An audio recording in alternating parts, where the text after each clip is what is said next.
Assalamu alaikum, students. How are you? I'm fine. Thank you.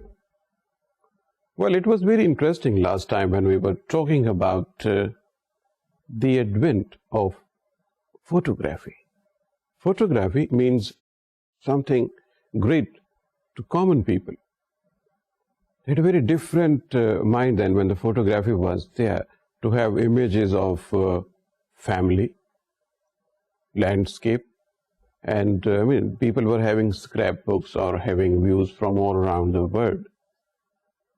For 40 years, from 1825, when Nicephore and Daguerre, they put their joint effort together to work out that there is a mechanism, that you can have images on a sensitized surface. Daguerre continued his work, and by 1837, he was successful in having a regular way of doing this, taking images on a sensitized surface. And that was the beginning of a remarkable era in modern sciences. We call it photography, taking images with the help of light on a sensitized surface. There was no looking back then. It enthralled people around, particularly the people who took interest as it make it a profession, and they became professional photographers. But for media, for the mass media, for the newspaper, it came little late. It was in 1881.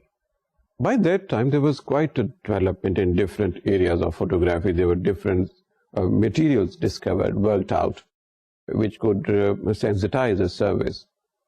The technology of the negative put in a camera and the size of the camera, all that in last 50 years from 1825. It has improved quite a bit.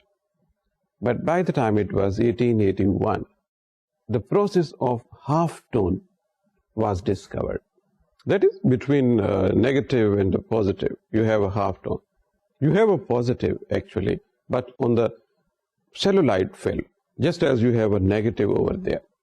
This helped greatly the printing presses to get photograph printed in a newspaper, in magazines, in books. And from that a point of time, the media, the print media, by that time it was only the print media. When we called media, it was the print media. They made maximum of it.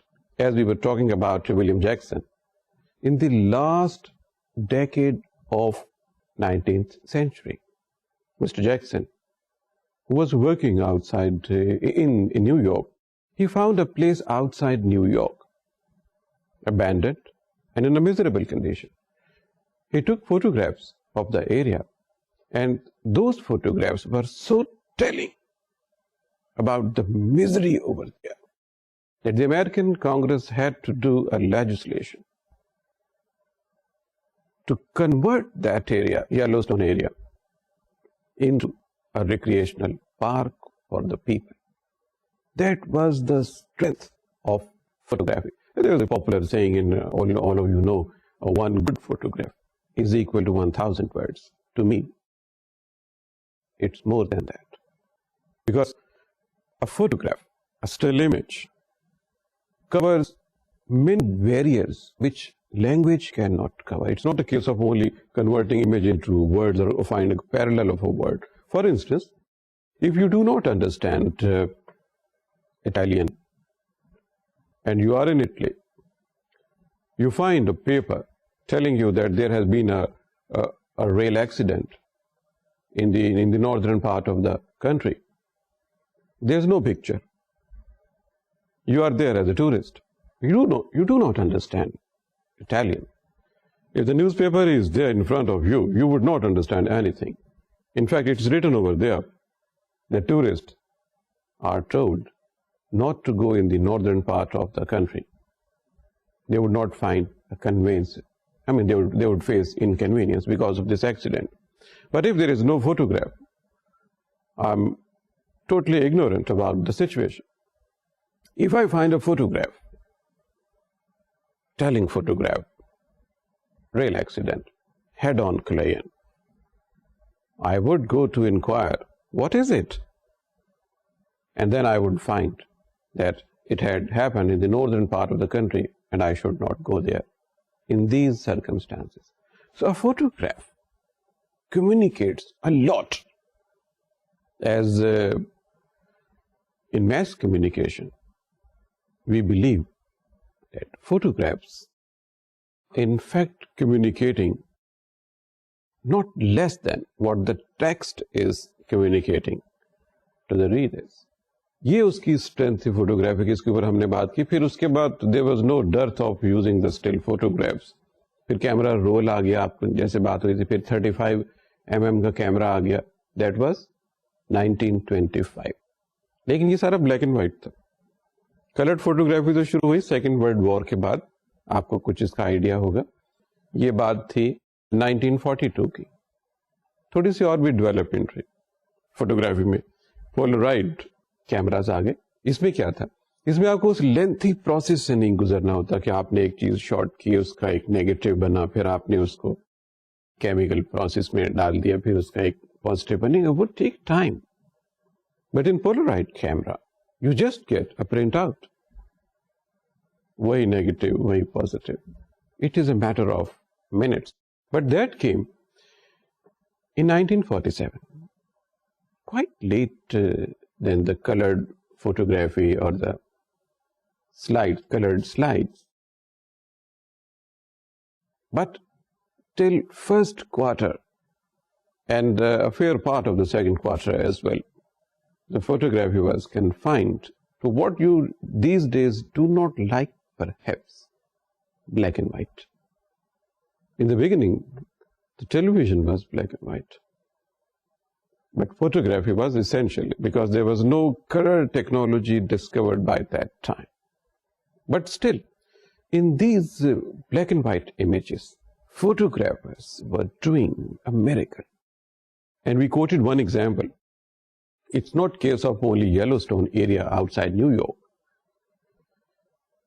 In 30s, world was facing a great economic depression. سارے آپ کو پتہ ہے کہ 30s میں 1930s میں ایک بہت پوری دنیا میں ایک ایسا ہو گیا تھا کہ اکنامک ریسیشن آ گیا تھا. انفلیشن, پیسے بہت زیادہ تھے, کچھ چیزیں نہیں دستیاب تھیں اور پوری دنیا اس کی لپیٹ میں آ گئی. پروڈکشن بہت کم ہو گئی, زراعت کی پروڈکشن بھی کم ہو گئی, لوگوں نے دیہات کو چھوڑ کرنا شروع کر دیا بہت بڑے پیمانے میں. شاید اس سے پہلے کبھی اس طرح نوٹس نہیں کیا گیا تھا صدیوں تک. لیکن یہ 1930s کا جو تھا, یہ چونکہ اس وقت اور بھی بہت ساری چیزیں ایجاد ہو چکی تھیں, تو اس کے اثرات جو تھے وہ بہت زیادہ محسوس کیے جا رہے تھے. میڈیا بہت ایڈوانس تھا جو بتا رہا تھا ساری دنیا کو کہ ایک بہت ہی میزریبل سچویشن. اس کو فوٹوگرافرز نے وہاں پر ٹیمز بنا کے کچھ اس طرح سے کام کیا کہ آج بھی آرکائیوز میں 30s کے ڈپریشن کے امیجز موجود ہیں in thousands, which would tell you what horrific times it was. پھر اس کے بعد ایک اور بہت ٹریجک سچویشن پیدا ہو گئی. اور اسٹوڈنٹس, یہ آپ کے ساتھ میں یہ شیئر کر سکتا ہوں کہ میس میڈیا کے لیے, جیسے ہم نے ایک دفعہ پہلے کہا تھا کہ اب bad news is a good news, یہ میس میڈیا کے لیے بڑی پرابلم ہے کہ جتنی ٹریجک سچویشن ہوتی ہے اتنا ہی وہ اس میں سے زیادہ سورس مٹیریل ڈھونڈنے کی کوشش کرتی. اب سیکنڈ ورلڈ وار سے زیادہ کیا ٹریجک سچویشن ہو سکتی, when you were having carpet bombing over the cities, no target bombing. جب یہ لڑائی ہو رہی تھی جرمنی اور باقی نیشنز کے درمیان, there was carpet bombing. اور فوٹوگرافی کے لیے تو اتنے سین موجود تھے کہ اگر کوئی فوٹوگرافر ساری زندگی ان سینز کو کور کرتا رہے تو شاید وہ کم پڑے. اتنے ہارفک سینز تھے, ہر روز نیا فرنٹ کھول رہا تھا, سمندروں میں, صحراؤں میں, جنگلوں میں, پہاڑوں میں, ہر طرف. مڈل ایسٹ میں, ساؤتھ ایشیا میں, سینٹرل ایشیا میں, افریقہ میں, اٹلانٹک میں, پیسفک میں, کوئی جگہ ایسی بچی نہیں تھی جہاں انسان وہ جنگ سے محفوظ ٹائم گزارتا. فوٹوگرافرز کے لیے ابھی دیکھیں فوٹوگرافی کو میچور ہوئے کچھ ہی سال ہوئے تھے, 30-35 سال 40 سال, لیکن اتنا اس فن کے اوپر ایک عبور ہو گیا تھا اور اس کی اسٹرینتھ اتنی محسوس ہو گئی تھی. جو اس میں جو کرکس ہے بات کا, کمیونیکیٹو ویلیو بڑی ریئلائز ہو گئی تھی. اس وجہ سے اس میں بے شمار کام ہو رہا تھا. اور سیکنڈ ورلڈ وار کے لوگوں نے ایسے امیجز دیکھے, اگر فوٹوگرافی نہیں ہوتی تو لفظوں میں بتانا بڑا مشکل ہوتا. یہ بہت مشکل ہوتا کہ امریکہ کے لوگوں کو یہ بتایا جائے, جب تک وہ جنگ میں شامل نہیں ہوئے تھے. وہ 2-3 سال کے بعد جنگ میں شامل ہوئے تھے. امریکہ کے لوگ بڑی اپنی نارمل لائف گزار رہے تھے. وہ یہ سمجھ رہے تھے کہ یہ کوئی یورپ والی سائڈ پہ لڑائی ہو رہی ہے. وہ تو پھر امریکہ کو انوالو ہونا پڑا اس میں, پھر وہ ایٹم بام پہ جا کے جو امریکہ نے فائر کیا اس پہ ختم ہوا. لیکن شروع کے 2-3 سال امریکہ کے لوگوں کو اس سے کوئی اتنی زیادہ لگن نہیں تھی. لیکن امریکن اخبارات میں ہر روز یہ بہت بھیانک تصویریں جنگ کی اپیئر ضرور ہوتی تھی, کیونکہ جنگ تو کہیں پہ بھی ہو رہی ہے, اس کی تصویر جو ہے وہ اخبارات اس کو مس نہیں کرتے. انہیں اندازہ تھا تصویروں کے ذریعے کہ کوئی بہت خوفناک جنگ ہو رہی ہے. لفظوں میں یہ ممکن نہیں تھا. اگر کیمرہ ورک نہیں ہوتا اس وقت, فوٹوگرافی نہیں ہوتی, تو یہ بہت مشکل ہو جاتا یہ سمجھانا کہ اس کی ڈیپتھ کتنی.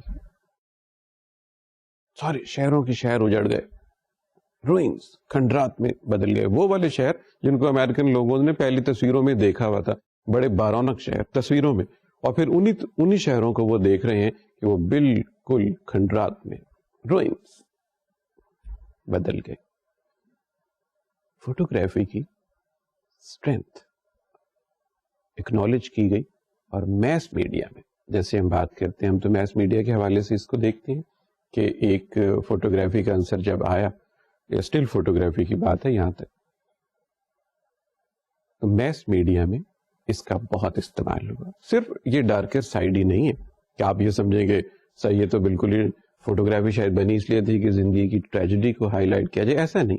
زندگی کی خوبصورتی کو بھی فوٹوگرافرز نے بہت اچھے طریقے سے پینٹ کیا. جیسے لینڈسکیپ فوٹوگرافی کا رواج جو ہے وہ تو بالکل last part of the 19th century شروع ہو گیا تھا. جیسے لوگوں نے اسکریپ بکس رکھنی شروع کر دی تھی جس میں آپ کے پاس تصویریں ہوتی تھی, بیچز کی تصویریں, لوگ ہنس کھیل رہے ہیں ان کی تصویریں, اور فوٹو البمز جیسے فیملی کے البمز جو تھے وہ بننے شروع ہو گئے. کسی کی اسمائلنگ فیس کی شروع ہوگی. اور سچی بات یہ ہے کہ بہت سارے میگزینز نے شروع میں ہی آغاز کر دیا تھا فیشن فوٹوگرافی کا. ابھی تو ایک ڈیلائٹڈ چیز ہے نا, آپ کو تو پتہ ہی ہوگا. وہ فیشن میگزینز بہت سارے آ گئے, تین میگزینز بہت سارے آ گئے. تو فوٹوگرافی کے حوالے سے جو لائف کا جو پلیزنٹ پارٹ ہے اس کو بھی بہت زیادہ مضبوطی کے ساتھ, فل اسٹرینتھ میں, اس کی فل کمیونیکیٹو ویلیو کے ساتھ اٹ واز ڈسپلیڈ. یہ فوٹوگرافی کا رول رہا جس کا ہم نے ذکر بھی کیا تھا زیادہ ڈیٹیل میں جب ہم لاسٹ ٹائم بات کر رہے تھے. اس کے بعد کیا ہوا, اس کے بعد کی جو صورتحال ہے وہ اسٹوڈینٹس بہت, وہ جو ہے نا کہ کوئی وہ انسان کی ایک فطرت ہے کہ کیا ہے وہ جو ایک ہے نا ہے جستجو کہ خوب سے ہے خوب تر کہاں. اس کا دوسرا مصرع آپ مجھے بتائیں گے کسی روز. سائنسدان کسی جگہ پہ رکنے کا نام نہیں لیتے, اور انسانی ارتقاء کا عمل بھی یہی ہے کہ کہیں بات کہیں رکتی نہیں. بڑے بڑے اچھے فوٹو آپ کو دیکھنے کو ملے اور آپ نے کہا جی معجزہ ہی ہو گیا, کیونکہ آپ دیکھیے کہ چند 100 سال پہلے کوئی تصور ہی نہیں تھا ان چیزوں کا. اور جب سے اخبارات نکلنے شروع ہوئے 300 سال تک, 350 سال تک اخبار میں تصویر نہیں تھی, تصویر تھی نہیں, کوئی کیمرہ ٹیکنالوجی تھی نہیں. تو 300 سال تک لوگ ٹیکسٹ کی بنیاد پہ اخبارات پڑھتے رہے اور ان کی بڑی سرکولیشن ہوتی رہی. مگر پھر کسی نے سوچا کہ کوئی تصویر کا عمل بھی ہونا چاہیے, تصویر کا وجود ہوا, تصویر کی انوینشن ہوئی اور کیمرے بنے, بہت ساری چیزیں آئیں لیکن اس کے بعد بھی جب بلیک اینڈ وائٹ تھی تو سوچا گیا کہ کچھ کلر ہونا چاہیے, کلر کے بعد سوچا گیا کچھ پولرائڈ ہونا چاہیے. اب کیا ہونا چاہیے؟ ٹھہری نہیں بات, اپنی جگہ وہاں ختم نہیں ہوئی.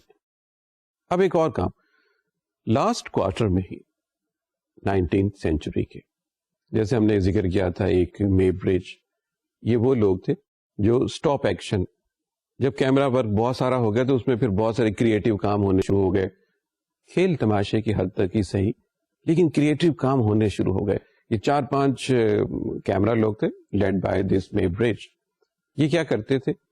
یہ اسٹاپ ایکشن کرتے تھے, ذکر بھی ہوا تھا تھوڑا سا. اسٹاپ ایکشن, اسٹاپ ایکشن مین انسان کی آنکھ جو ہے وہ ایکشن کو جب دیکھتی ہے تو اس کے ذہن میں ایک مجموعی تاثر ایکشن کا قائم رہتا ہے, لیکن کیمرے کی آنکھ سے ایکشن کے سارے مراحل طے ہو جاتے ہیں. مثلا آپ کو میں ایک تھوڑی سی دیکھیں, یہ جیسے میں ایک ایکشن کرتا ہوں, جیسے آپ کے ذہن میں اس کا ایک تاثر بن گیا کہ یہ ایک سلوٹ کیا گیا ہے, لیکن اگر ایک کیمرے سے اس 1 سیکنڈ کا فریم بائی فریم اس کو شوٹ کیا جائے تو آپ ایک تصویر میری آپ کو ملے گی جس میں میں یوں کر رہا ہوں, آپ کہیں گے کہ یہ سر کس طرح کا سلوٹ کر رہے ہیں. پھر آپ کو ایک تصویر ملے گی میری جہاں میرا ہاتھ یہاں پہ ہوگا, ایک تصویر آپ کو میری ملے گی جہاں میرا ہاتھ یہاں پہ ہوگا. ایکشن کو کیپچر کرنا یہ ان لوگوں کا کام تھا. یہ بہت سارے کیمرے لگا کے, تب شٹر سپیڈ اتنی کنٹرول نہیں ہو پاتی تو بہت سارے کیمرے لگا کے ان کو ڈفرینٹ ٹائمنگ پہ آپریٹ کر کے کسی ایکشن کی, اسٹاپ ایکشن کی تصویر لے کے لوگوں کو بتاتے تھے کہ آپ نے کیا دیکھا, آپ کے ذہن میں کیا ہے کہ آپ نے کیا ایکشن دیکھا. لوگ کہتے تھے یہ ایکشن دیکھا, وہ کہتے تھے اچھا آپ یہ ایکشن بھی دیکھیں, یہ اسی ایکشن کا حصہ ہے. یہ اس طرح کی باتیں ہوتی تھی. ان باتوں سے ایک نئی چیز نے جنم لیا.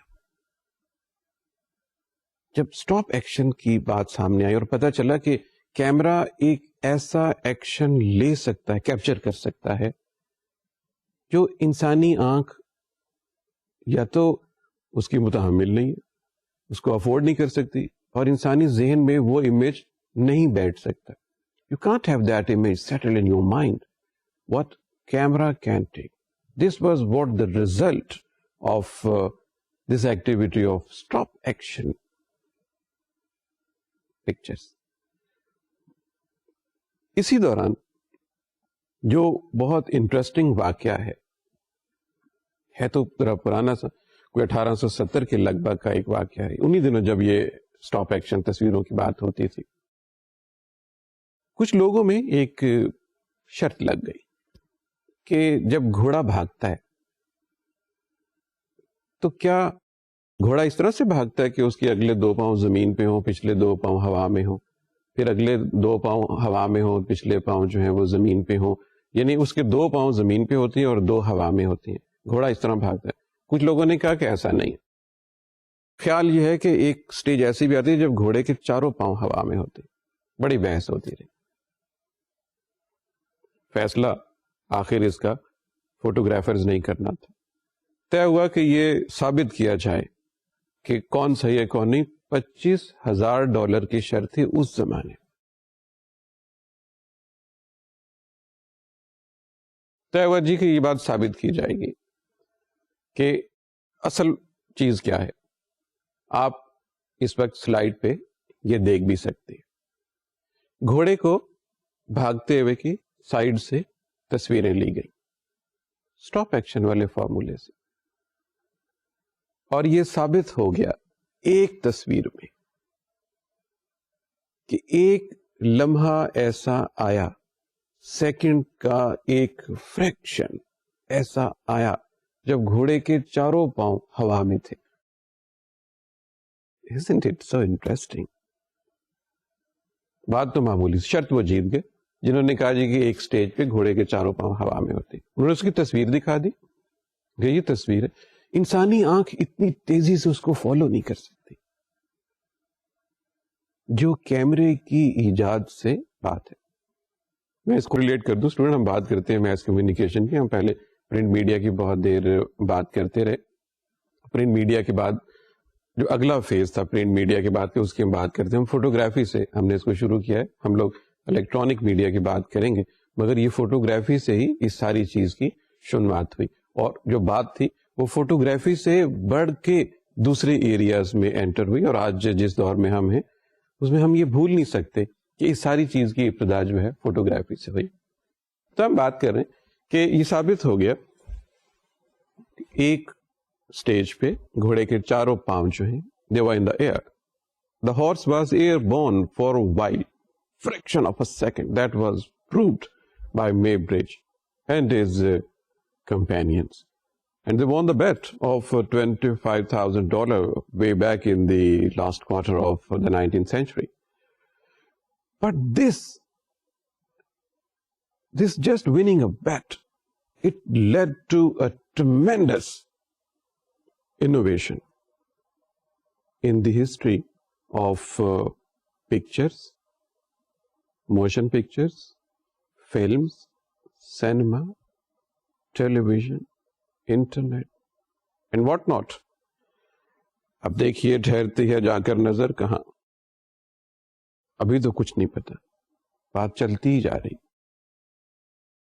جب یہ بات سامنے آئی کہ ایک سیکوینس میں چیزیں رکھی جا سکتی ہیں, اور اس سے جب گھوڑے کی ساری وہ تصویریں سیکوینس میں رکھی گئیں تو اس سے اندازہ ہوا, یعنی شرط جیتنے کے علاوہ اور یہ دیکھنے کے علاوہ کہ ایک سٹیج پہ گھوڑے کے چاروں پاؤں ہوا میں, اس سے یہ بات بھی تاثر پیدا ہوا جب وہ چیزیں سامنے ٹیبل پہ رکھ کے وہ تصویریں دیکھی گئیں. ظاہر ہے بہت سی ہوں گی, بہت کئی سو تصویریں اتری ہوں گی. تو یہ دیکھا گیا کہ جب آپ تصویروں کو ایک خاص سیکوینس میں رکھتے ہیں تو ایکشن کا احساس پیدا ہوتا ہے.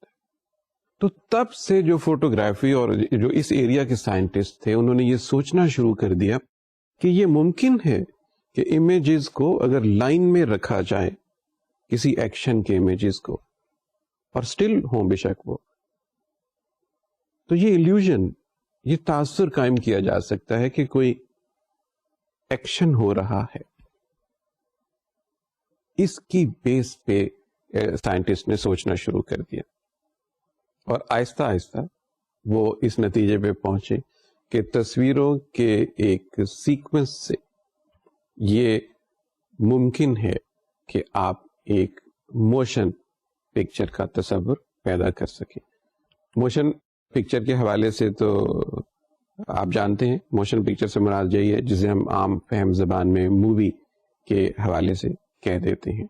یہ تجربات جو تھے اس لائن پہ جب ہونے شروع ہو گئے تو 1890 میں تھامس ایڈیسن انہوں نے ایک بہت بڑا کام کیا. تھوڑی انہوں نے ایک جمپ کے حوالے سے اسموتھ اسٹل فوٹوگرافی کا, اور یہ اس قسم کی جو باتیں ہو رہی تھی ایکشن کو دیکھنے والی, اس ساری چیز کو لے کے انہوں نے ایک ایسی ارینجمنٹ کی کہ لوگوں کو مووی کا تاثر ملے. انہوں نے ایک آلہ بنایا, کائنیٹوسکوپ. آپ کو اتفاق نہیں ہوا ہوگا لیکن مجھے اپنے بچپن سے یاد ہے. لیکن خیر انہوں نے تو یہ بنایا in the last part of the 19th century. یہ کیا تھا؟ یہ تھا کہ بہت سارے اسٹل امیجز جو سیکوینس میں تھے. دیکھیے میں آپ کو پھر یہ تاثر دے سکتا ہوں کہ اگر یہ ہاتھ یوں کر کے کیا جائے اور اس کے بہت سارے اسٹل فوٹو لے کے آپ کو ایک سیکوینس میں رکھ دیے جائیں تو آپ کو یہ اندازہ ہو جائے گا کہ ایک ایکشن ہوا ہے, بجائے اس کے کہ آپ کو کوئی بھی ایک اسٹل تصویر مل جائے. یہ اگر آپ کو ایک اسٹل پکچر ملے گی تو آپ صرف اسی کو دیکھ کے وہی آپ کے ذہن میں رہے گی. لیکن اگر یہ کوئی 20 تصویریں یہاں سے لے کے یہاں تک ایک سیکنڈ کے ایکشن میں 20-22 تصویریں ایک ایکشن میں آپ کو سیکوینس میں مل جائیں تو آپ کو دیکھ کے اندازہ ہوگا کہ ہاں یہ کوئی ایکشن ہے. اور دیکھا یہ گیا کہ اگر آپ اس کو ہلا دیں تو دیکھنے والے کو اس کے ایکشن کا اندازہ بھی ہو سکتا ہے. اسی کی بنیاد پہ ایڈیسن نے ایک آلہ بنایا, چھوٹا سا آلہ تھا, کائنیٹوسکوپ. کیا تھا کہ اس کے اندر نا آپ آنکھ لگا کے دیکھ سکتے تھے, اور اندر ایک چھوٹی سی اسکرین پہ جس کی اگینسٹ لائٹ ہوتی تھی, وہ اس طرح سیکوینس والی تصویروں کو گھماتے تھے. ایک آدمی جو تھا اس کو میکینیکلی گھماتا رہتا تھا, اور آپ اس کی آنکھ سے لگا کے دیکھتے تھے, تو آپ کو لگتا تھا کہ اندر نا ایک چیز موومنٹ کا احساس ہو رہا ہے کسی چیز کی. یہ this was the very early time جب تصویر کے حوالے سے موومنٹ کا احساس, موشن پکچر کا احساس پیدا ہوا. بالکل آخری سال تھے 19ویں صدی کے. یہ جب تاثر پیدا ہوا تو اس نے بہت زیادہ لوگوں میں انٹرسٹ کریٹ کیا. کائنیٹوسکوپ انہوں نے پیٹنٹ کر لیا, اور بہت ساری دکانوں پہ وہ لوگوں نے رکھنا شروع کر دیا, اور اس کے کچھ چارجز لینے شروع کر دیے کہ یہ ایک کائنیٹوسکوپ جو ہے وہ ہمارے پاس ہے. تو وہ انہوں نے اس کا ایک الوژن بنا کے موومنٹ دکھانے شروع کر دی. لوگ کچھ پیسے دیتے تھے اور دیکھتے تھے کہ تصویروں میں ایکشن کیسے. اسٹل پکچرز تو وہ دیکھ ہی رہے تھے, کچھ عرصے سے 50-60 سال سے وہ دیکھ رہے تھے اسٹل پکچرز. یہاں انہوں نے اس کی موشن دیکھنی شروع کی. امیزنگ, بہت بریک تھرو تھا ان کے لیے کہ وہ کسی ایکشن کو دیکھ رہے ہیں. کائنیٹوسکوپ کوئی کافی عرصہ جو ہے وہ پاپولر رہا, لیکن ان دا مین ٹائم فرانس میں لومیئر بردرز, یہ دو بھائی تھے, دونوں لومیئر بردرز کے نام سے یہ جانے جاتے ہیں. انہوں نے تھوڑی سی انوویشن اور کی. جیسے ہم نے کہا نا کہ وہ لوگ رکتے تو ہیں نہیں, وہ سائنسدان تو سوچتے رہتے ہیں کہ اس میں اور کوئی چیز ڈھونڈے. وہ یہ نہیں دیکھتے کہ یہ کیسے کام کرتے, وہ یہ بھی دیکھتے ہیں کہ یہ کیوں کام کرتا ہے اور کیا چیز ہے جو کام کرتی ہے. یہ آپ بھی ویسے سوچ سکتے ہیں, آپ بھی سائنسدان ہو سکتے ہیں. لیومیئر بردرز فرانس میں یہ سوچا کہ یہ کائنیٹوسکوپ تو ٹھیک ہے. انہوں نے جو انوویشن کی وہ انہوں نے پروجیکٹر بنایا. ان کی جو چینج آئی وہ یہ آئی کہ وہی چیز جو آپ آنکھ لگا کے کائنیٹوسکوپ میں دیکھتے تھے اور ایک آدمی اس کو گھماتا تھا اور آپ اس کے ایکشن کو دیکھتے, انہوں نے وہی والی چیز پروجیکٹر بنا لی کہ آپ سامنے دیوار پہ اس کا عکس ڈال سکیں, اور اسی طرح ایک موٹر گھما کے جو ایک فلم کو اور ان سیکوینس کے امیجز کو گھمائے. آج یہ بات کہنا کافی آسان ہے, مگر جب یہ ایجاد ہو رہی تھی تو یہ کسی معجزے سے کم نہیں تھی کہ اب لوگ بیٹھ کے دیوار پہ دیکھ رہے ہیں کہ ایک ایکشن ہو رہا ہے. ان دا مین ٹائم جیسے ہم نے کہا کہ جو فلم کی کوالٹی تھی وہ بہتر ہونی شروع ہو گئی, جو کیمرہ تھے ان کی کوالٹی بہتر ہونی شروع ہو گئی, ان کے سائز بہتر ہونے شروع ہو گئے, اور جو سینسیٹائز کرنے والی تھی سرفیس کو وہ بہتر ہونی شروع ہو گئی. تو آپ کے لیے یہ آسان ہو گیا کہ آپ ایک مووی کو کیپچر بھی کر سکیں, آپ بہت سارے شاٹ جو ہیں ان کو لے سکیں, بہت چھوٹی سی ایک مووی بنا سکیں, تقریباً اتنی جتنے آپ کے ہاتھ میں کوئی عام درجے کا موبائل بنا سکتا ہے.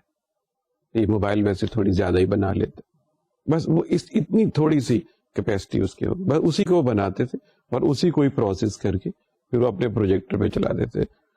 لومیئر بردرز نے 6-7 فلمیں بنائی.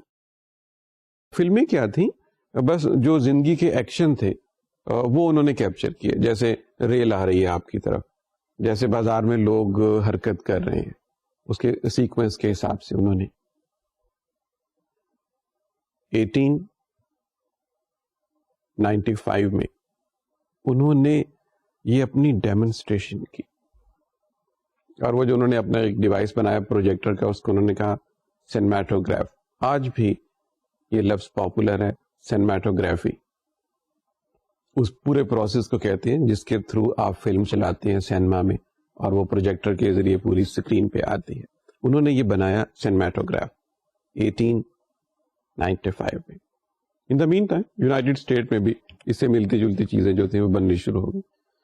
انہوں نے اس کی ڈیمونسٹریشن کی, اور ایک آپ یہ سمجھیے کہ ایک لوگوں کے لیے لوگوں کا احساس ہوا کہ ان کی زندگی میں ایک بالکل ایک نئی چیز کا وجود ہو گیا ہے کمیونیکیشن کے حوالے سے, کہ کچھ ایسا کام ہے جو لوگوں کو کمیونیکیٹ کرتا ہے, کچھ ایسا ایکشن ہے تصویروں میں اسٹل کے علاوہ بھی جس کی کمیونیکیٹو ویلیو ڈفرینٹ ہے, جس کے کریکٹرسٹکس ڈفرینٹ ہیں. یہ سلسلہ چلتا رہا. بات شروع ہوگی پھر 20ویں صدی کے آغاز کی. اب 20ویں صدی کے آغاز میں اب زیادہ تر کام جو تھا امریکہ میں ہو رہا تھا. جیسے ہم نے کہا کہ تھامس ایڈیسن جو تھے, جنہوں نے کائنیٹوسکوپ بنایا تھا, he continued working on these lines. اور 1902 کے لگ بھگ لاس اینجلس میں انہیں موقع ملا. انہوں نے وہاں پر چھوٹے چھوٹے مووی تھیٹر جو تھے وہ بنانے شروع کر دیے. لوگوں نے اپنی دکانیں کنورٹ کر لی کہ جی یہاں پہ ہم نے وہ رکھا ہوا. پروجیکٹر بھی آنا شروع ہو گیا امریکہ میں بھی, پھر پروجیکٹر بن گئے, اور پھر پوری دنیا میں جب ایک چیز سائنس کی آ جاتی تھی تو پھر وہ ساری دنیا میں وہ ٹیکنالوجی عام ہو جاتی تھی. تو لوگوں نے دکانوں میں, آپ یہ سمجھیے کہ یہ سینما ہاؤس کی ایک بہت ہی ابتدائی فارم تھی. لوگوں نے سمجھا کہ اس میں بھی پروفٹ ہے. جو مووی بناتے تھے وہ مووی بیچ دیتے تھے. اور مووی کتنی ہوتی تھی؟ 5 منٹ کی, 6 منٹ کی, اور میکسیمم 10 منٹ کی. By the start of 20th century, the length of the movie in the sense of time was 5 minutes, 6 minutes, 10 minutes. It was regarded as 10 minutes was regarded at a standard time. Have you seen a movie which means a 10-minute movie? And what movie? The daily life action. It was no fiction or no feature film. It was capturing a daily life action in a sporting arena, and more so at the stage. They would in fact film a practical joke, and that would be showing to the people. بہت زیادہ بننے شروع ہو گیا. پیٹسبرگ میں 1905 میں پہلا ایک مووی تھیٹر بنا. آپ کہہ سکتے ہیں کہ ایک سینما وجود میں آیا. اچھا کیا تھا وہاں پر؟ اگر آپ نے جانا ہو دیکھنے کے لیے, وہ ذرا تھوڑا بڑا سا تھا. جیسے آج کل آپ نے دیکھا ہو بچوں کے جوائے لینڈ بن جاتے ہیں بڑے بڑے سے ذرا سے, بس وہ تقریباً کوئی اس سے ملتی جلتی ایک چیز انہوں نے بنا دی. دکانوں سے ذرا ہٹ کے بنا دی, اس کو سجا دیا اور اس کو ایک شکل دے دی کہ یہ اب کوئی مووی دیکھنے کے لیے یہ جگہ ہے, یہ اسپیسیفک جگہ ہے جہاں پہ مووی دکھائی جائے گی. انٹری کیا ہوتی تھی؟ 1 نکل. نکل مین سکہ. وہ 5 سینٹ کا سکہ ہے, یہ 10 سینٹ کا سکہ ہے. ایک سکہ ہوتا تھا بس, وہ ایک آپ وہ سکہ دے کے آپ اندر چلے آتے. نکل عام فہم زبان میں کہتے تھے کہ گیو نکل. آپ وہ سکہ دیں 5 سینٹ کا یا 10 سینٹ کا.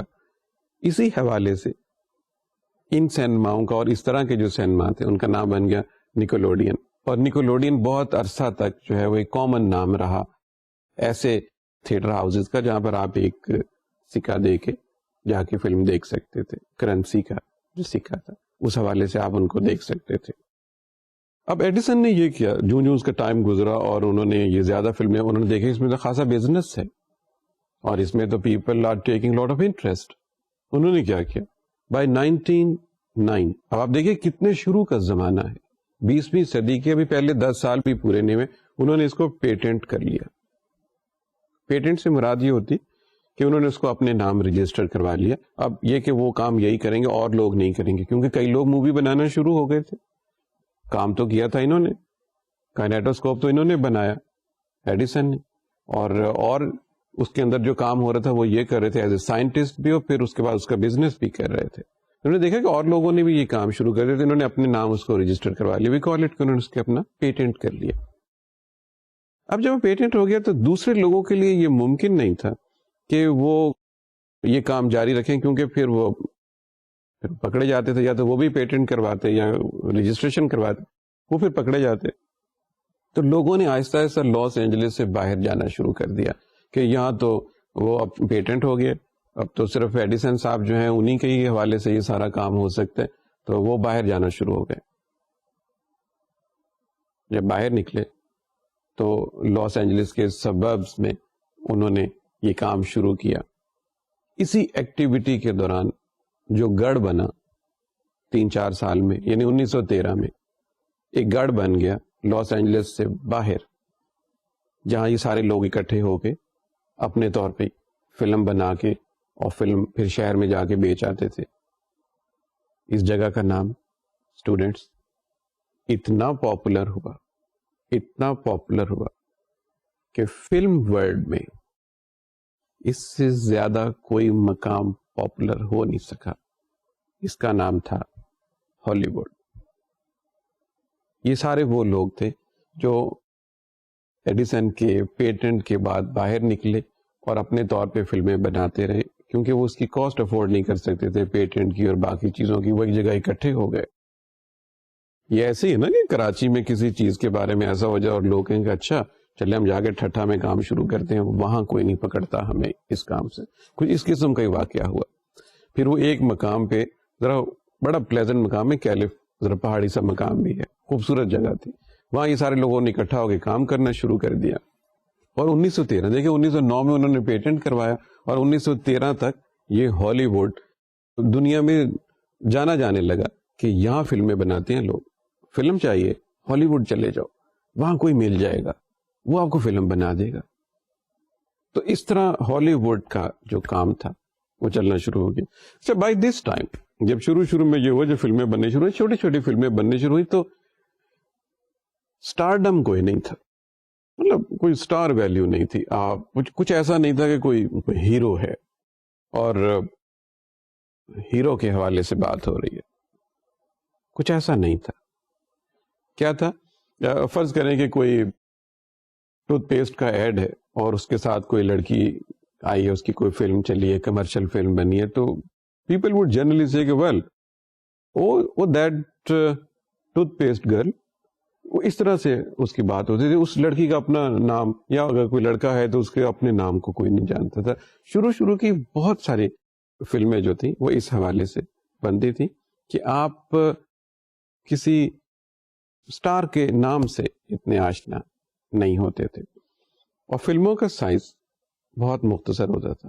جو پہلا نام فلم ورلڈ میں پاپولر ہوا as a talent, Florence Lawrence خاتون, آپ یوں کہیے کہ ایک ینگ گرل, یہ پہلا نام تھا جو پاپولر ہوا. اور لوگوں نے یہ کہنا شروع کیا کہ اچھا فلورنس کو لے لیں اس ایڈ کے لیے. اس سے پہلے اس چیز کا تصور نہیں تھا کہ فلم میں کام کرنے والا کوئی سٹار بھی ہو جاتا. لوگ سمجھتے تھے کہ یہ جو فلم بنا رہا ہے, جو کیمرہ مین ہے, یہ اصلی چیز ہے, اور یا جو ڈائریکٹر ہے بس یہی ہے, اس سے بات ہو سکتی ہے, وہ جس کو چاہے کر لے. فلم میں کام کرنے والوں کا اپنی اینٹی ابھی قائم نہیں ہو رہی تھی. لیکن کب تک کیمرے کے آگے اپیئر ہو کے کام کرنا جو ہے, یہ نہیں صرف میرا کام ہی نہیں, بہت اور لوگوں کا بھی یہ کام رہا کہ کیمرہ کے آگے آ کے وہ بات کرے. شروع میں بہت مشکل کام تھا, اب تو بہت آسان ہو گیا. لیکن سٹار ویلیو جو تھی وہ اٹیچ نہیں ہوئی تھی. تو جو پہلی پرسنالٹی جس کے ساتھ سٹار ویلیو اٹیچ ہوئی ہسٹری میں, جیسے ہم دیکھتے ہیں کہ فلورنس لارنس کے حوالے سے ان کا نام ہوا. فلمیں بنتی تھیں, پھر فلمیں بننی شروع ہو گئی 20 منٹ کی, اور یہی ایکشن فلمیں اس قسم کی تھیں کہ جو لائف ایکشن تھا وہی اس کو ریکارڈ کر لیا جاتا تھا, اسی حوالے سے فلمیں ہوتی تھی. پہلی فلم جو 20 منٹ کے اس سے جس نے 20 منٹ کے آپ سمجھے کہ شیکل کو توڑا, 1913 میں اٹلی میں بنی. اسپیکٹیکل کے نام سے انہوں نے فلم بنائی, اور اس میں 9 ریلز انہوں نے یوز کی. 2 گھنٹے کی اس کی طوالت تھی اس فلم کی. تو انہوں نے اس کو توڑا کہ یہ جو 20 منٹ کی ایک چھاپ بن گئی ہے کہ یہ فلم 20 منٹ, جیسے ہمارے یہاں آج کل جیسے ہوتا ہے فلم 3 گھنٹے کی ہوگی, ایک بات ہی بن گئی ہے کہ فلم 3 گھنٹے کی ہوگی. جو انگریزی کی فلمیں ہیں جو ہالی ووڈ سے آتی ہیں وہ 90 منٹس کی ہوں گی, ایک بات پیٹنٹ سی ہو جاتی ہے کہ اس طرح سے ہوں گی. ہمارے یہاں جو ساؤتھ ایشیا میں فلمیں ہیں وہ لوگوں کو 3 گھنٹے مصروف رکھتی ہیں ایک چھوٹی سی بات بتانے کے لیے, وہ انٹرٹینمنٹ کے نام پہ وہ اس طرح سے. تو ایک پیٹنٹ سا معاملہ ہو جاتا ہے اس قسم کا. تو 20 منٹس کی شروع میں یہ والی چھاپ تھی. اٹلی میں بننے والی فلم اسپیکٹیکل نے اس کو پھر چینج کیا, اور پھر یہ 2 گھنٹے کی فلم بنی, اور یہ کافی اس لحاظ سے تو پاپولر ہوئی تھی. شروع میں فلموں کے جو سبجیکٹ جیسے ہم نے کہا کہ ڈیلی لائف سے لیے جاتے تھے, پھر ظاہر چینج تو آنی تھی. آہستہ اس میں جب چینج آنی شروع ہوئی تو چینج کیا آئی کہ لوگ سٹیج کروا لیتے تھے. یعنی آپ نے کوئی فلم بنانی ہے نا, تو آپ اس کو سٹیج کر لیتے تھے. وہ سٹیج کے اوپر وہ پروگرام شروع ہوتا تھا, آپ کیمرہ آن کرتے تھے, کیمرہ فکس پوزیشن میں ہوتا تھا, سنگل کیمرہ, آج کل تو آپ ملٹیپل کیمروں کے حوالے سے دیکھتے ہیں. کرکٹ میچ تو آپ غالباً 11 کیمروں کی حوالے سے دیکھتے ہیں. ہر اینگل سے سلپ میں جاتا ہوا کیچ آپ کو نظر آتا ہے. اتنے کیمروں سے آپ کو پتہ چلتا ہے. اس زمانے میں سنگل کیمرہ سے ریکارڈنگ ہوتی تھی. ایک ٹیبلو کی فارم میں اسٹیج بنا لیا جاتا تھا, اس کے اوپر کچھ پرفارمرز آ کے پرفارم کرتے, اسے ریکارڈ کر لیا جاتا تھا, بس یہ فلم ہو گئی. اس کی کوئی کاٹ چھانٹ نہیں ہونی, کچھ اس کے ساتھ نہیں ہونی. اور ہاں, ابھی ذکر ہوگا تھوڑی دیر کے بعد, یہ سائلنٹ موویز ہوتی تھی, آواز نہیں ہوتی تھی, نہ انسان کی نہ کسی اور چیز کی. سائلنٹ موویز کا یہ دور ابھی چل رہا ہے. اس دوران فلم بنی سنڈریلا, اور اس کے بعد ٹرپ ٹو دا مون, یہ والی فلمیں بنی. یہ فلمیں سبجیکٹ کے لحاظ سے تھوڑی مختلف تھی, لیکن بات وہی تھی کہ آپ نے ایک ہی جگہ پہ سارا ایکشن کر لیا. یہ بالکل ایسی بات تھی جیسے آپ اسٹیج ڈرامہ دیکھنے نہ جائیں اور اس کو ریکارڈ کر لیا جائے اور پھر کسی اور جگہ پہ جا کے دکھا دیا جائے کہ یہ اسٹیج پہ ہوا تھا. اس طرح کی ایک چیز, یہ والا سین تھا. لوگوں کو اس میں بھی بہت انٹرسٹ تھی. لوگ بہت زیادہ سینما ہاؤسز میں, یا اس زمانے میں جیسے بھی سینما ہاؤسز تھے, اس کو جا کے دیکھتے تھے. ابھی ہم اس کے کچھ فگرز کے حوالے سے بات کریں گے. لیکن پھر امریکہ میں ہی ایڈون پورٹر, یہ ڈائریکٹر تھے, انہوں نے بھی اس سے آگے کی سوچی کہ یہ والی جو بات ہے جو محدود ہو گئی ہے کہ ایک جگہ آپ نے شو کر لیا, اس کو ریکارڈ کر کے دکھا دیا, ایسا نہیں. فرسٹ ٹائم انہوں نے ایک ایکشن کو مختلف جگہوں پہ ریکارڈ کیا, تھوڑا سا یہاں, تھوڑا سا یہاں, تھوڑا سا وہاں, کہیں اور کر کے ان بٹس.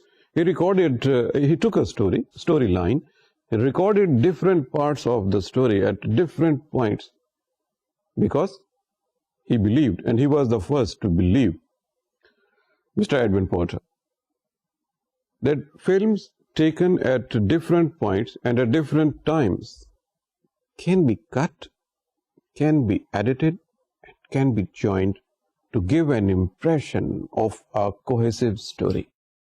کہ ان پیسز کو بھی جوڑ کے آپ ایک ایسی سٹوری کا تاثر قائم کر سکتے ہیں کہ لگے آپ کو کہ آپ نے ایک ہی چیز جو ہے وہ دیکھی.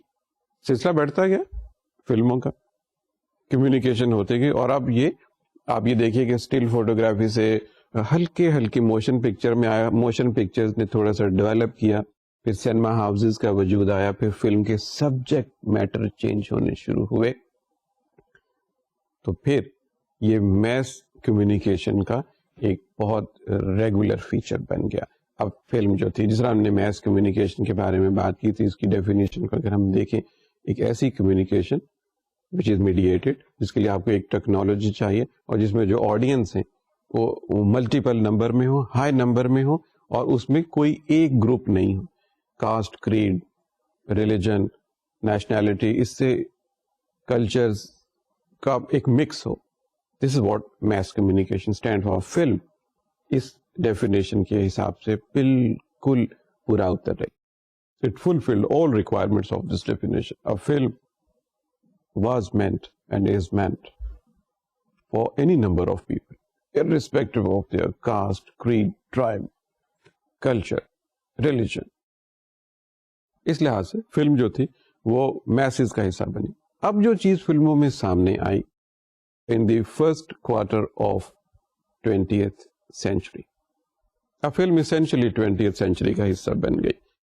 اس میں کرافٹ پیپل کے حوالے سے بات ہونا شروع ہو گئی کہ اب فلم بنانا اتنے بڑے اسکیل پہ پوری دنیا میں اب ایک چیز پاپولر ہو گیا. فلم بنانا ایک آدمی کے بس کی بات نہیں. اگر کوئی سوچے جیسے پہلے کچھ بندوں نے سوچا بنا لیا, تخصیص ہونی شروع ہو گئی ایکٹرز کے حوالے سے, پروڈیوسرز کے حوالے سے, سنیماٹوگرافرز کے حوالے سے, جو ٹیکنیکل لوگ ہیں, رائٹرز کے حوالے سے, ایڈیٹرز کے حوالے سے, پھر جو فلم لیبورٹری کے جو ٹیکنیشینز جو اس کو پروسیس کرتے ہیں اس کے حوالے سے. تو فلم جو تھی وہ کرافٹ پیپل میں ڈیوائڈ ہو گئی. اب یہ ممکن نہیں ہے کہ اگر فلم کا کوئی رائٹر نہیں ہے اور آپ یہ سوچیں کہ آپ کیمرہ لے کے باہر نکلیں گے کچھ لوگ اور کسی ایکشن کو لے کے لوگوں کو دکھائیں گے, that would not work. Now you need a writer جو آپ کو سورس مٹیریل پرووائڈ کرے. Now you need a director جو پروفیشنل لیول پہ سمجھتا ہو اس پورے پروسیس کو سینماٹوگرافی کے. اب آپ کو لیبورٹری میں کام کرنے والے الگ لوگوں کی ضرورت محسوس ہے, کیونکہ ٹیکنالوجی ایڈوانس کرتی گئی, فلم کا معیار بدلنا شروع ہو گیا, فلم کے کریکٹرسٹکس بدلنے شروع ہو گئے, فلم کے جو مختلف قسم کے مٹیریلز یوز ہونے شروع ہو گئے, مختلف کمپاؤنڈ, اس کے لیے ایک اسپیشلائزڈ کام شروع ہو گیا کہ یہ لیبورٹری میں جا کے اس کو پروسیس کرنا ہے. ابھی اس آدمی کے بس کی بات نہیں تھی جو صرف کیمرہ رن کر سکتا تھا. تو یہ کرافٹ پیپل کی, اس سے کیا ہوا آپ سوچ سکتے ہیں, اس سے فائدہ یہ ہوا کہ بہت سارے لوگوں کو جابس ملنے شروع ہو گئے. میس کمیونیکیشن کے ہر ایریا میں آپ اسٹوڈینٹس دیکھیں گے کہ جو ہی وہ ایریا ذرا سی ترقی کرتا ہے تو بہت سارے لوگوں کے لیے جابس کی ایریاز نکل آتی. دیکھیں جب کمپیوٹر عام ہوا in the last quarter of last century پوری دنیا میں, تو آپ یہ دیکھیے کہ کتنے لاکھوں لوگوں کو اس میں جاب ملا. جب موبائل فون کا زمانہ آیا بالکل اینڈ پہ جا کے پچھلی صدی کی, تو آپ دیکھیے کہ دیکھتے ہی دیکھتے کئی لاکھ نوجوان, میں نوجوان ہوں, بڑی عمر کے لوگ تو اتنی پے نہیں لیتے, نوجوان جو ہیں دے لرن اٹ اور پھر وہ اس میں انوالو ہو جاتے ہیں. پھر آپ دیکھیے کہ کتنے جابس. اسی طرح سینما جب نیا آیا, فلم جب نہیں آئی, تو بہت سارے ڈفرینٹ ایریاز میں آنا شروع ہو گئے. جیسا ہم نے ابھی آپ سے کہا کہ سائلنٹ موویز تھی, سائلنٹ موویز کا معاملہ چلتا رہا. پھر سوچا لوگوں نے, اچھا سائلنٹ موویز بھی اتنی سائلنٹ نہیں ہوتی تھی. سائلنٹ موویز میں یہ ہوتا تھا کہ امیجز تو آپ سائلنٹ دیکھ رہے ہیں سامنے, مگر ایک صاحب وہاں بیٹھے ہوتے تھے جو بتا رہے ہوتے تھے کہ یہ کیا ایکشن ہو رہا ہے, یہ کون سی جگہ ہے, یہ اب کیا بات ہونے والی ہے. اگر فکشن ہے تو وہ بتاتے تھے کہ اس کریکٹر نے اس کو یہ کہا ہے, اس نے آگے سے اس کو یہ کہا, پھر یہ ہوا. کوئی ڈائلاگ کبھی لکھا ہوا آ جاتا تھا سامنے, کبھی ایک صاحب بولتے رہتے تھے. لیکن کریکٹر جو فلم میں تھے اور میوٹ تھے, خاموش. ظاہر ہے سائنسدانوں نے یہ بھی سوچا کہ اس حد کو بھی عبور کیا جائے. تھوڑا وقت تو لگا. 1926 میں شروع کے ایکسپیریمنٹ ہوئے کہ کیوں نہ فلم کے ساتھ آواز کو لگایا جائے. سکسیسفل رہے. فلم کے اوپر ہی آواز کے ریکارڈڈ ٹیپ جو تھی وہ اس کا حصہ بننی شروع ہو گئی. یہ ایکسپیریمنٹ سکسیسفل ہوا 1926 میں. اور پھر اگلے ہی سال ایک فلم بنی, جیز سنگر, دا جیز سنگر, ایک فلم بنی امریکہ میں. اس میں پورے جو اس فلم کے جو ڈائلاگ تھے وہ ریکارڈڈ تھے اور انہی کی زبانی تھے جنہوں نے فلم میں کام کیا. 1927 میں بننے والی یہ پہلی فلم ہے فلم ورلڈ میں جس کے ساتھ آواز انہی کرداروں کی تھی جن کی تھی. اچھا اسے ہوا کیا, اس کے فوراً ہی بعد نیو یارک میں ایک اور فلم بنی جو زیادہ پاپولر ہوئی آواز کے لحاظ سے, لائٹس آف نیو یارک. اس حوالے سے وہ فلم بنی, اس میں جو ساؤنڈ ایفیکٹ بھی تھے اور لوگوں کے اپنے جو ڈائلاگ تھے وہ بھی شامل تھے. اسے ہوا یہ کہ بہت سو کا اچھا ہوا, بہت سو کا برا ہوا. جن کی آواز اچھی تھی وہ تو بہت کامیاب رہے. پہلے تو خاموش تھا نا, آپ کی فیشیل ایکسپریشن سے ایکٹنگ ہوتی تھی, اسی لیے آپ کو فلم میں لیا جاتا تھا یا نہیں لیا جاتا تھا. اب بات آ گئی آواز کی. اور اسٹوڈینٹس آپ جانتے ہیں کہ آواز کا رول بہت زیادہ ہے, آواز کا رول فیس سے زیادہ ہے. اگر آپ کی آواز اچھی ہے آپ فلم میڈیم کے لیے, ٹیلی ویژن کے لیے بالکل صحیح. اگر آپ کا تلفظ صحیح ہے, آواز کی کوالٹی صحیح ہے, آپ کی آواز بہت زیادہ ہسکی نہیں ہے, تو وہ لوگ جن کی آواز اچھی تھی انہوں نے تو پھر بہت شہرت پائی, اور جن کی آواز میرے جیسی تھی انہوں نے پھر کوئی اور کام شروع کر لیا. ان کے لیے ممکن نہیں تھا کہ وہ فلم میں جاری رکھتے. تو یہ ایک آواز کے آنے کے ساتھ کچھ تھوڑا سا فرق پیدا ہو. فلم کی دنیا میں.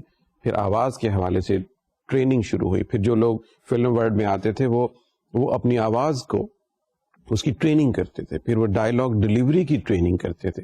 فیشیل ایکسپریشن کی بات اپنی جگہ, مگر ساتھ ہی ساتھ وہ مختلف حوالوں سے اپنے ڈائلاگ کی ٹریننگ کرتے کہ آواز کس طرح سے نکالنی ہے, ڈائریکٹر کی خواہش کیا ہے, اور اس حوالے سے.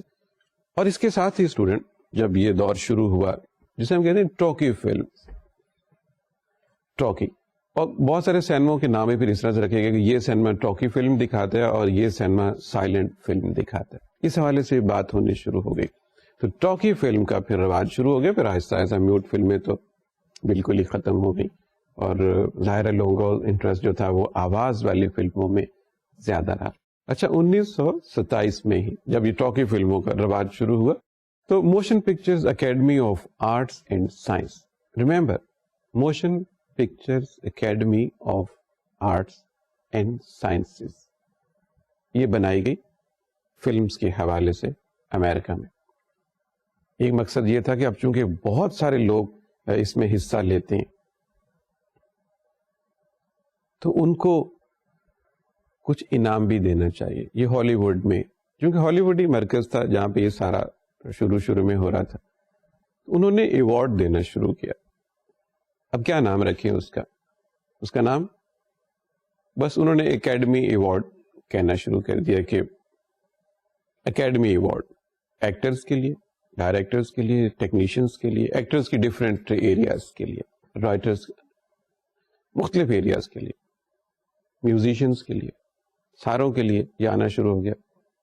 بعد میں اس ایوارڈ کا نام بدل کے وہ نام رکھا گیا کہ دنیا میں ہر فلم بنانے والا ایک دفعہ یہ خواہش کرتا ہے کہ کاش زندگی میں ایک دفعہ یہ انعام ہمیں مل جائے, آسکر. اسی ایوارڈ کا دوسرا نام 1927 میں یہ جو اکیڈمی اسٹیبلش ہوئی انعام دینے کے لیے, اسی لیے آسکر ایوارڈز کو کبھی کبھی کوئز شو میں یہ پوچھ لیا جاتا ہے کہ آسکر ایوارڈز کو اور کیا کہا جاتا ہے. ان کو اکیڈمی ایوارڈز بھی کہا جاتا ہے. Because of this motion pictures academy of arts and sciences founded in 1927 for the sole purpose of giving awards to the people from the film world, the writers, the directors, musicians, بہت ساری full range اس کی جو possible تھی ان سب کے لیے. بعد میں اس کو آسکر کے حوالے سے بھی آنے لگا. 1930s میں آ کے یہ بڑے پرائم پہ آ گئی یہ والی بات.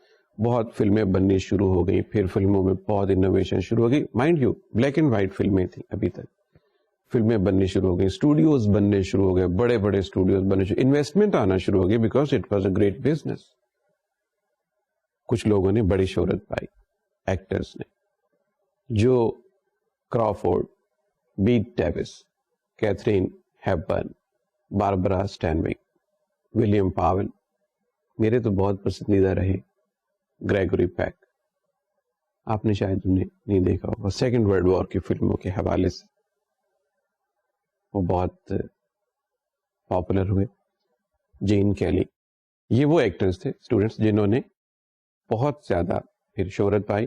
پھر فلم ورلڈ جیسے ہم نے کہا کہ اسٹار ڈم کے ایریا میں انٹر ہو گئے. جو فلم میں اپیئر ہوتے تھے وہ اوور نائٹ اسٹار, آپ کی فلم پاپولر ہوئی نہیں اور آپ اسٹار بن گئے, اور گلیوں محلوں میں ہر جگہ پہ لوگوں نے آپ کو دیکھنا شروع کر دیا, آپ کے آٹوگراف لینے شروع کر دیا. پھر کمی کسی نے ذہن میں رکھا کہ ڈائریکٹر کون ہے اور رائٹر کون ہے, اس لیے کہ جو ویژول ہے, آپ جانتے ہیں کہ جو ویژول کی پار ہے وہ اتنی زیادہ ہے, تو جو لوگ اسکرین پہ اپیئر ہونا شروع ہو گئے, they enjoyed a unique distinction in the society.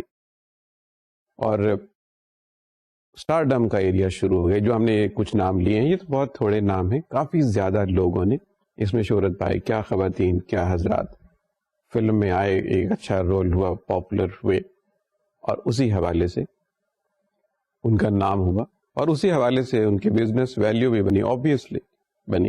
Students, یہ بات بھی جو موشن پکچرز کی ہے, اس کو ہم اگلی نشست میں بھی جاری رکھیں گے. ہم دیکھیں گے کہ میس کمیونیکیشن میں موونگ امیجز کے آنے سے کیا فرق پڑا. ہم یہ دیکھیں گے کہ اس کے بعد کا جو فیز ہے جو فلم میکنگ کا ہے وہ کیسا ہے, اور پھر یہ کہ اس کے بعد ساؤتھ ایشیا میں بات کہاں تک پہنچی. یہ ساری چیز کہا تھا آنے والی 1-2 سیٹنگز میں کریں گے. اور آج کی حد تک تو اتنا ہی کافی ہے کہ آپ یہ ذہن میں رکھیے کہ کس طرح سے موشن پکچرز جو ہیں ان کا وجود سامنے آیا. اگلی سیٹنگ میں آپ سے پھر سے ملاقات ہوگی. ٹل دین خدا حافظ.